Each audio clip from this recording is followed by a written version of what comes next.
Hi everyone, welcome to Star Trek. My name is Vitaliy, and today I'll be talking about dark UX patterns. Before I begin, just a few words about me. Originally from Ukraine, working as a software engineer for a financial company right here in Easton.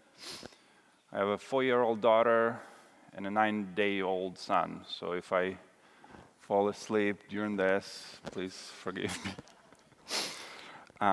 Dark UX patterns are deceptive UX interactions designed to trick or mislead users to make something they don't want to do. This term was coined around 2010 as e-commerce sales and websites started to grow. And in order to generate more sales, subscriptions. You have a question? Oh. Is it from my computer? Sorry about that. Thank you.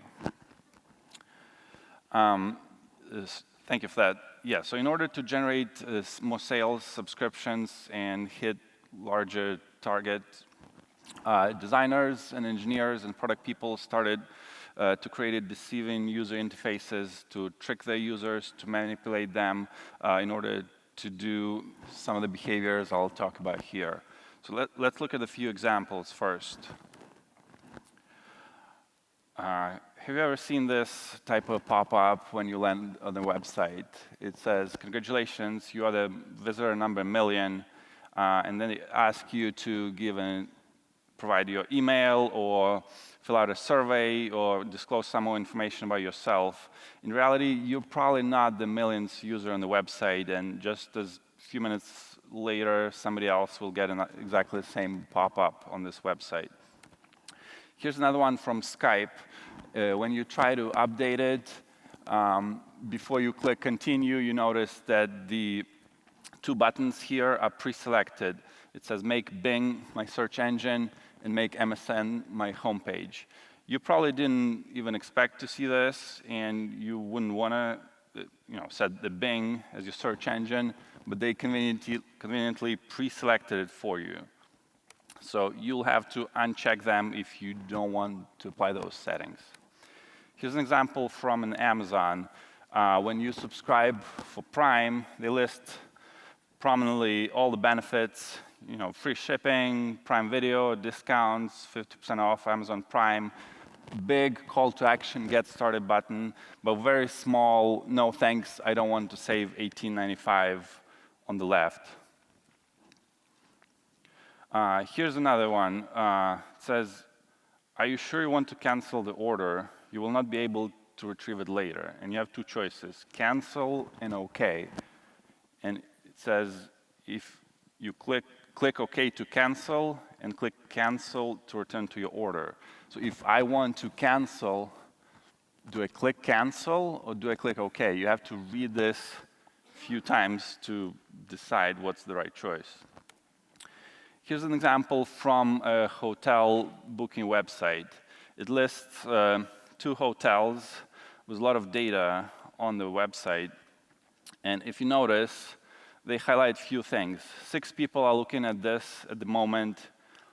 The rooms have been booked 41 times in the past 24 hours, and it's in very high demand, only 6 rooms left. So they really nudge you to, hey, hurry up, book quick, or rooms will be gone. But in reality, this probably is not true. They just show these numbers to make you book it faster. If you refresh this page, these numbers might change. And I've seen a website where when you inspect the code in your Chrome browser, DevTools, you'll see that these numbers could be actually randomly generated. So as you refresh your browser, it's booked 41 times, it's booked 50 times, and it'll just change. Good user experience design is about providing users with seamless, enjoyable interactions with their products. These examples are sneaky, manipulative, and deceptive. They don't really have best user interest in mind. So now, let's look at some of the dark patterns in a greater detail. So the first one is called bait and switch. This is a pattern where users looking to take an action, but then it results in a totally different outcome. For example, Windows 10 upgrade, as I show here, when they just rolled out Windows 10, you would see this type of pop-up, and no matter which button you click, the Windows upgrade would start. Whether you click the X close button on the top right, or you click upgrade, or you click OK, it doesn't really matter, the upgrades start. And if you're not ready to upgrade just yet, initially there was no way to dismiss this window. You kind of had to move it to the bottom of your screen and just leave it there. And after a lot of complaints, Microsoft redesigned it a little bit so you could delay this upgrade until you're ready. The second one is called disguised ads. This pattern is adopted so that ads are disguised to look as an actual part of the content or navigation. And it's supposed to trick user to click on the ad rather than on something on your website. Yelp is pretty notorious for doing that. So as you see here, when you search for HVAC in Charlotte, North Carolina, the very first actual result is kind of off the screen, and I'll zoom in a second. But the first two are the ads. And they are clearly marked as ads in this yellow text over there, but the ad looks pretty much exactly the same as the search result. There's an image on the top left, there's a text in blue color with a link, and the phone and address on the right. The next one is forced continuity. It is found on a lot of subscription-based websites.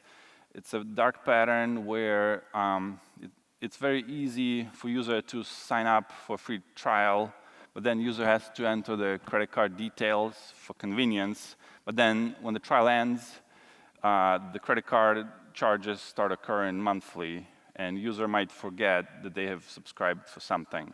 And oftentimes there's no easy way to opt out, there's no reminders, there's no easy way to cancel automatic charging of your credit card.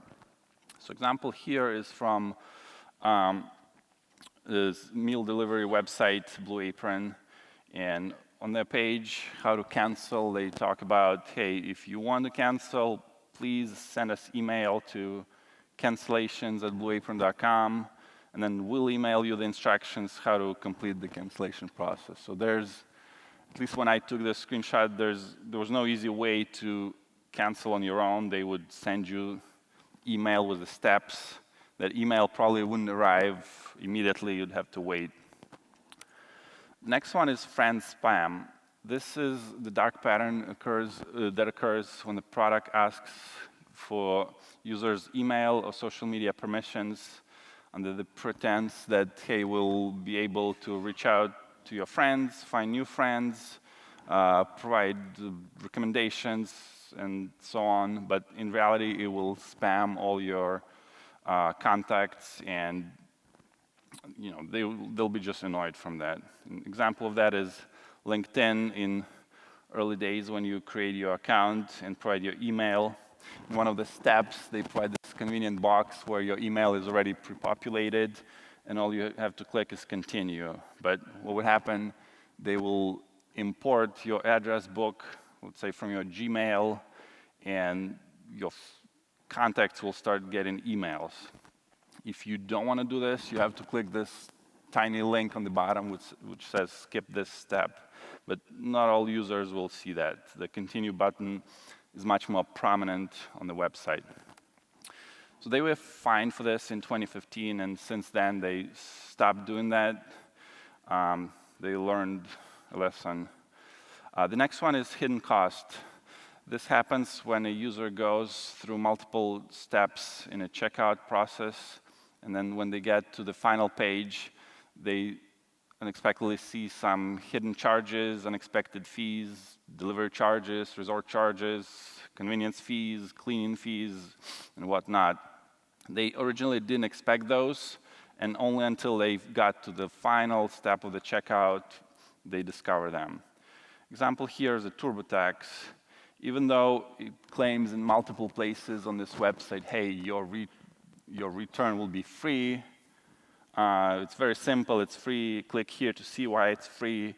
But then you invested an hour or two of your time to fill out your W-2, 1099, whatever tax forms you have, and you got to the final step of the process, and they say, hey, you have this little form that's not eligible for a free refund. So now you already spent all this time. What are you going to do? You just might pay them 30, 40 bucks to file your taxes.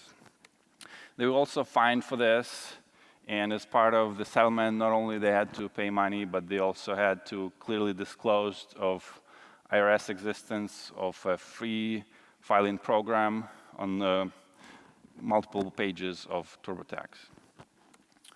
Misdirection. This happens when user attention is drawn to one place of the website or app, but then there's another place where they won't notice something, and something that they might not even agree to. So example earlier, Skype upgrade I showed in the beginning, the make my search engine Bing by default and MSN my homepage were pre-selected. Not every user or customer will see this in the beginning. Price comparison prevention. A lot of retailers make it really hard to compare prices of their products, and so the customers cannot make an informed decision. For example, Airbnb, when you search for apartment or house and you set a filter, hey, I don't want to pay more than $50 per night, it will give you a lot of search results back, but once you get to the final step, you might see some fees, like cleaning fee here or service fee, that were not disclosed initially, and there might be some other house that is actually more expensive per night, but it does not have those fees, and at the end you might pay cheaper, but it's not disclosed to you ahead of time. Recently, they actually redesigned, and they rolled out displayed all total price button here that you can toggle, and every single price on the website will be converted to the full price, including all the fees, charges, and everything else, except taxes. Probably there was some sort of regulation or requirement. They couldn't include taxes in this, but I give them big kudos for doing this. You toggle a setting, and it becomes sticky, if you will, so as you navigate the website, all the prices you'll see will be the full price. Another example is LinkedIn. In the early days of LinkedIn, it was really hard to compare their premium plans, whether it's career, business, sales, or hiring. You wouldn't know the price until you click through all these options and navigated through, through all the screens and read all the text. There's no prices clearly not displayed here, so you'll have to spend some time and brain power to figure it out. The next one is privacy zuckering. So obviously named after Mark Zuckerberg, Facebook or Meta CEO. Because it was first identified there. It's about tricking user into sharing way more than they really intended.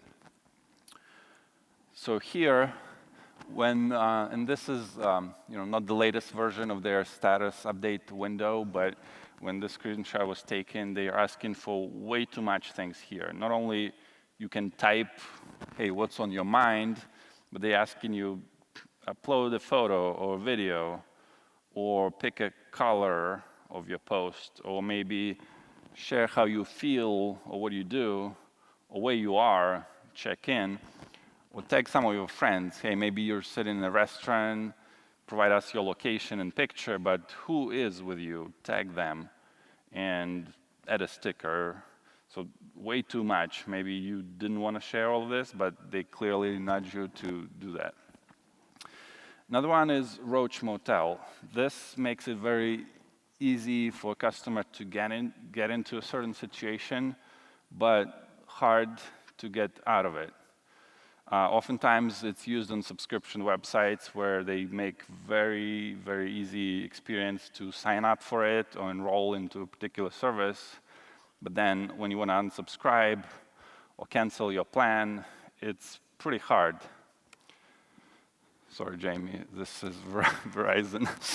So it's pretty easy to sign up, but once you try to cancel your service, you have to find the steps to do it. And from what I read, you cannot really do it online on your own. You have to find what number to call. It can only be done by the phone. You need to be transferred to a particular representative. Maybe the first one that picks up might not be able to help you. So you spend some time on hold, probably, might be bounced around, and it's not 24/7. So it's during business hours when a lot of people are at work, they might not have time to call. So that's what you have to do to cancel that. The next one is trick questions. Maybe you respond to one question on a website or a few questions, but it really is asking you something else in its entirety. So for example, subscription boxes, checkboxes, and it will be hard to read, but what it says that in this Royal Mail Group example, if you do not wish to receive marketing communication, please check the boxes below. And that's the first row that are checked there in blue. And then the next one, it says, if you want to receive information about products, services, special offers, please check the boxes. So you really have to read this twice. You have to uncheck the boxes to not receive the communications in the first box, but then check if you want to receive them. And basically, the two rows of the boxes kind of conflict with each other. And if you check both of them, you'll definitely receive something. If you don't check any of them, you also receive something. You have to read it a few times to really understand it. Confirm shaming. This occurs when we try to have users do something, and if we want them to not do it, we try to make them feel bad or play on their emotions. For example, here on one of the websites, they say, hey, we noticed you're using an ad blocker and we use ads to generate our revenue. Maybe please turn off your ad blocker, click this button to read how to do it. And if you want to dismiss this window, you have to click this I'm a bad person button. Another example is here. To get 15% off of your entire order, all you have to do is provide your email and just click that dark button. But if you want to dismiss it, you have to click, no thanks, I'm not into savings. Cat food. Do you want some cat food and get some information on your email? Sign me up. But if you want to dismiss this window, you have to click, no thanks, I don't care what my cat eats. One more. True beach lover, do you want to get exclusive offers, discounts, lowdown on the best beaches out there? All you have to do is provide your email and click this prominent call to action button, and they will give you $100 off on top of it. But if you want to dismiss it, you have to click, nope, I hate good times. So now, as we looked at all of these examples, kind of on a high level, let's dive a little deeper in one of the case studies, what Robinhood did, how their user experience looks like. It went through a lot of redesigns, but when I looked at this, I will be talking about how it looked about 2 years ago, and it was full of these dark patterns and bad practices. The app draws your attention with very easy to use interface. Trading is free. They were one of the first apps to introduce free trading. Before, you would have to pay $7 or $4 commissions for buy or sell order on your stocks. And as the COVID pandemic started, this app became really popular as users were sitting at home and started trading on their phones. The app really encourages beginner investors to take bigger risks, to buy and sell often. The trade-in is free, like I mentioned. To buy or sell, you are not charged commission. This is pretty innovative on their part. They also gave free shares when you signed up. When you open an account, you might get a free stock of a company, so you can track its price and maybe sell it later or buy more. Frequent trading is encouraged, so they prompt you to trade, buy, sell. And as you do your first sell, when you add your checking account, when you reach some of these milestones in your app journey, they show you confetti to celebrate milestones. And a lot of, especially younger people, find it pretty cool and attractive. So here's an article from New York Times that shows just how risky Robinhood is. It talks about this gentleman here who started trading on the Robinhood and lost a lot of money. He says that he got drawn to it and charmed by one-click trading, easy access to investment products, features like confetti, emoji-filled notification that made it feel like a game. Investing and managing your money is not a game, but the app makes it look like it is. So to start, he funded his account with $15,000 in credit card advances. He started trading more and more. He took 2 home equity loans, around $60,000, so he can buy even more speculative stocks. At one point, his account reached about $1 million, but as quickly it went down, and when this article was written, he had around $6,000, so he lost pretty much all of his money, and he still has to repay his loans. So animations such as some confetti, celebrating successful orders, they play on your psychology, they encourage more trading. Since then, Robinhood updated user interface and confetti was removed. The research shows that Robinhood users trade 9 times as often as TD Ameritrade and 40 times as many shares as Charles Schwab customer.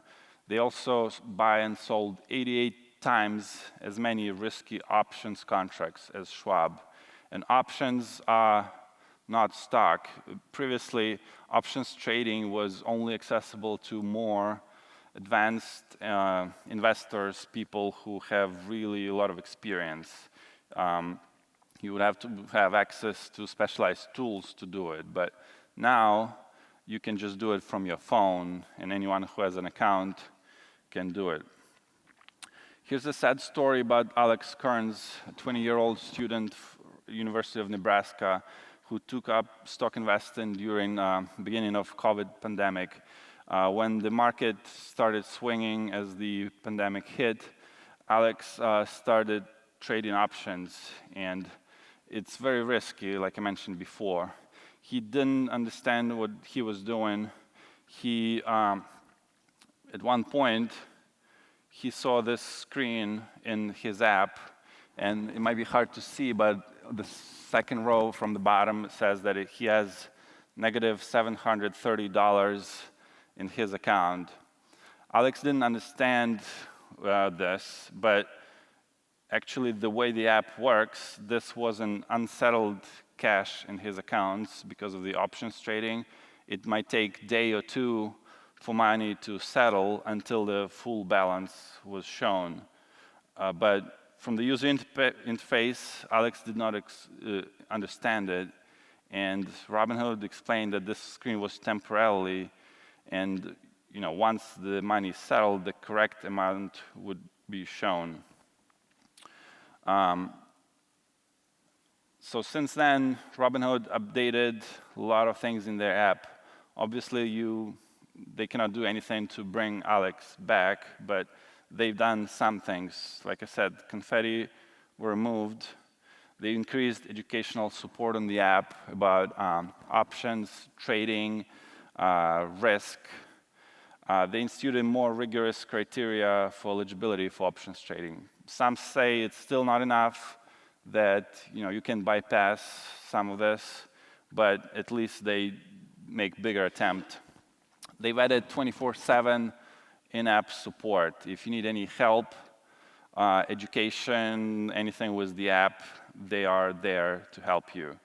They also released the ESG report about things they are doing for environment, social causes, and governments, things they are doing to improve their practices.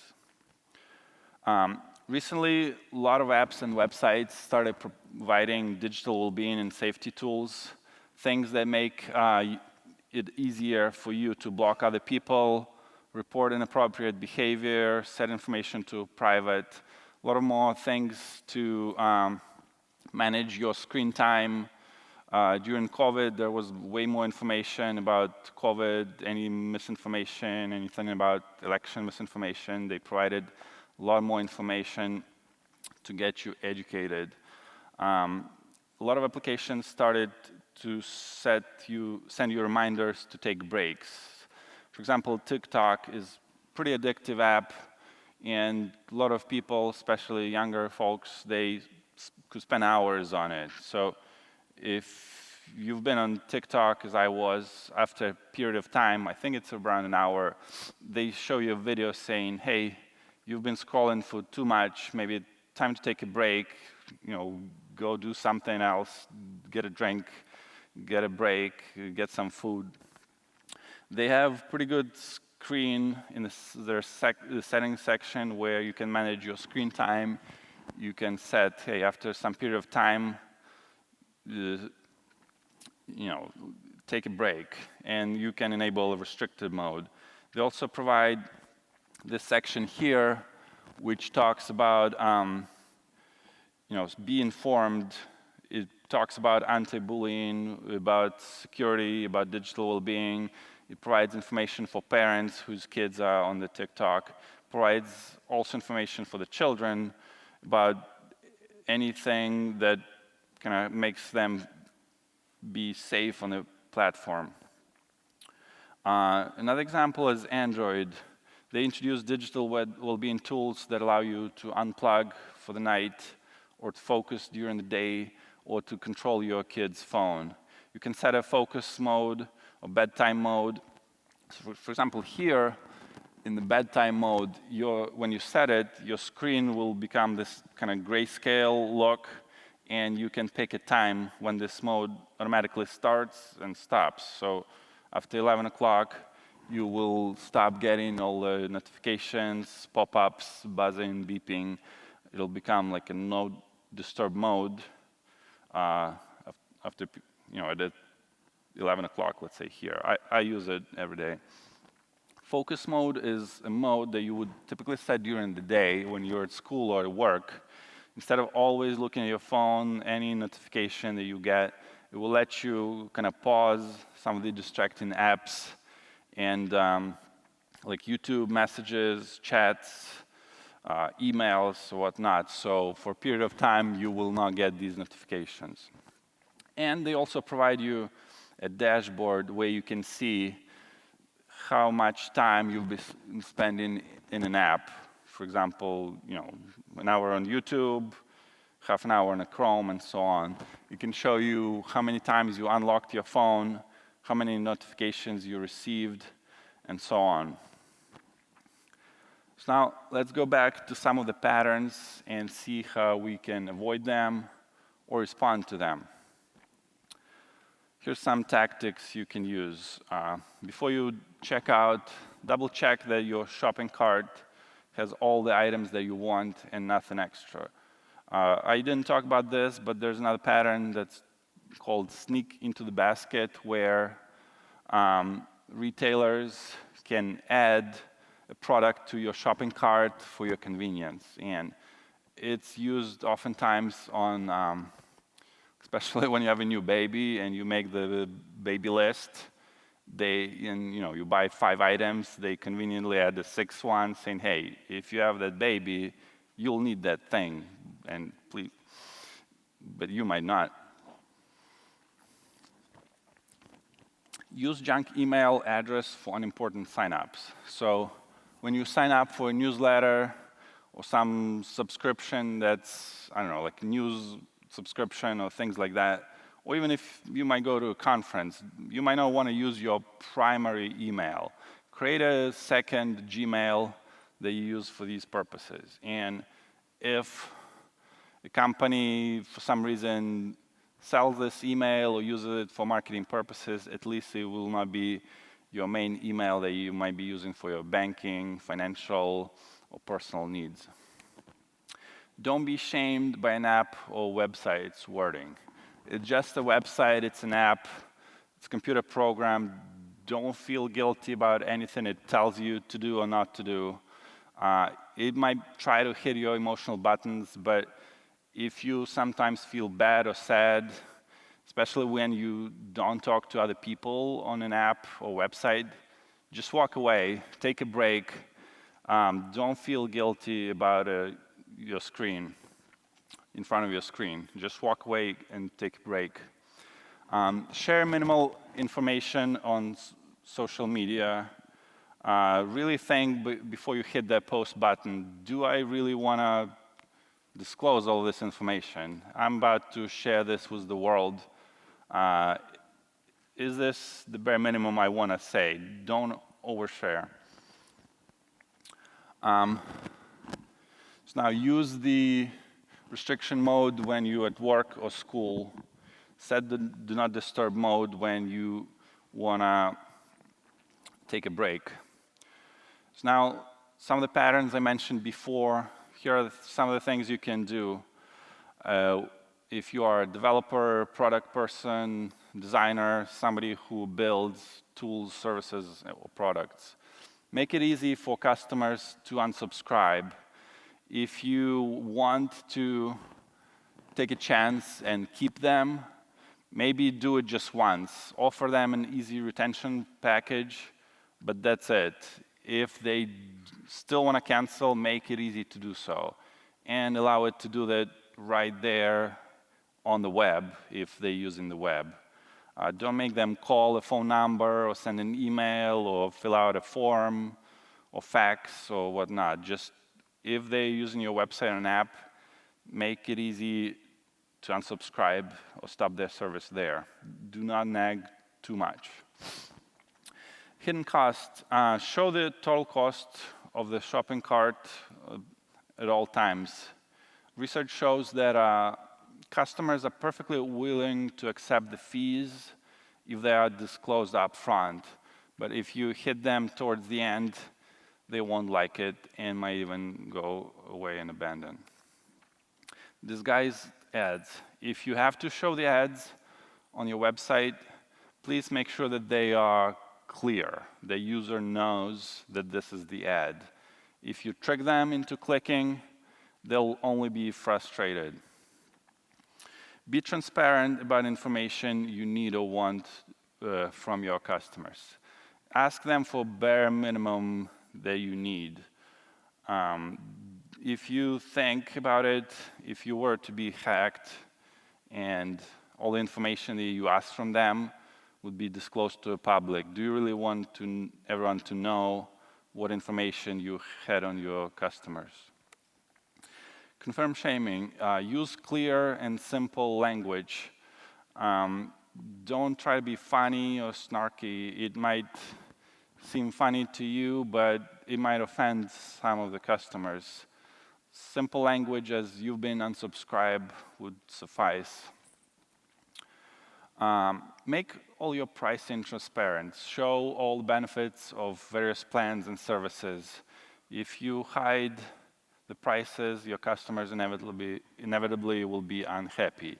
If you remember that LinkedIn box with 4 different tiers, it would be nice if they showed the price in each 4 of those boxes before you had to click all of them to figure out the price. Bait and switch.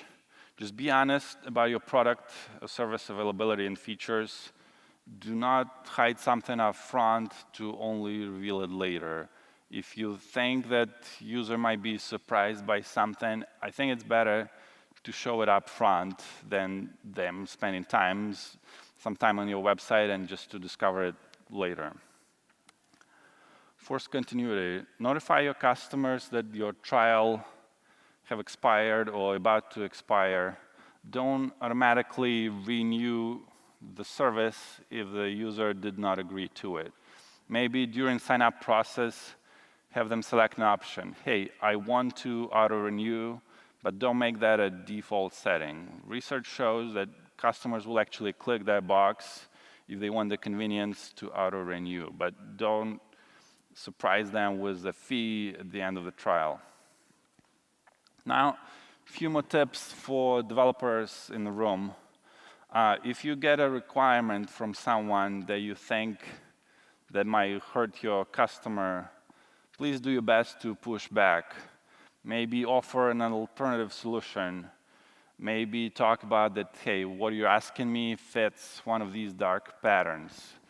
Maybe show them examples like I showed here, or link them to some of the articles that mention customer complaints, lawsuits, and fines. Avoid nagging users too much with pop-ups, notifications, unread badges, sign-up prompts, slide-outs, banners on top of the bottom, alerts. Sometimes as soon as you landed on the website, they immediately ask you, hey, how do you like our website? The images on the website still didn't load, but you're already asking me to fill out a survey. Provide clear yes or no options that are clear to select. If you, remember one of those boxes where you have cancel buttons with funny text on the bottom? A lot of them are very hard to read. They are in like this light gray color that not everyone will see immediately. Please provide clear yes and no options, or OK and cancel options that are clear not only to see, but to understand.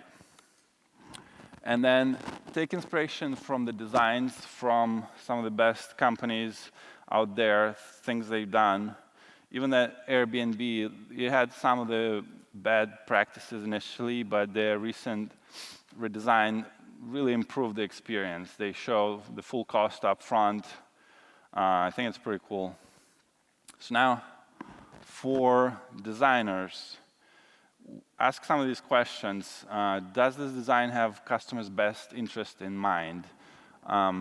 Previous session by Debbie, I've just been right before it, has pretty cool things that in kind of beforehand, things you have to do when you are designing your experience. Try to put yourself in their shoes, and what will they think or do when they go to your website and use the interface. One of the studies done by PwC show that majority of customers, when they decide to buy, one of the things that is number one for them is customer experience. It might not be the price or some of the features of a service, but is the customer experience of the website or app that they are using. People might be willing to pay a little bit more if the experience is better on the website. Could this design pattern damage my client's reputation? When you build something, think about it. Are you doing something that will have an outcry on Twitter? Do you want to end up on the Hall of Shame? Do you want me to include you on the slide next time I give this talk? Is this design unlawful? There are cases where companies were sued just because of how their website looked or prompted users. And if you probably heard in the news now, Europe is having all kind of laws that are requiring you to do or not do certain things on your website. If I were the customer, would I feel that I'm being treated honestly? It could be tempting to provide some of these features and turn to dark patterns to increase user engagement, subscriptions, or have them purchase more. But if you incorporate these techniques, it ultimately may erode their trust, and they will lose their interest in your product or business. Thank you.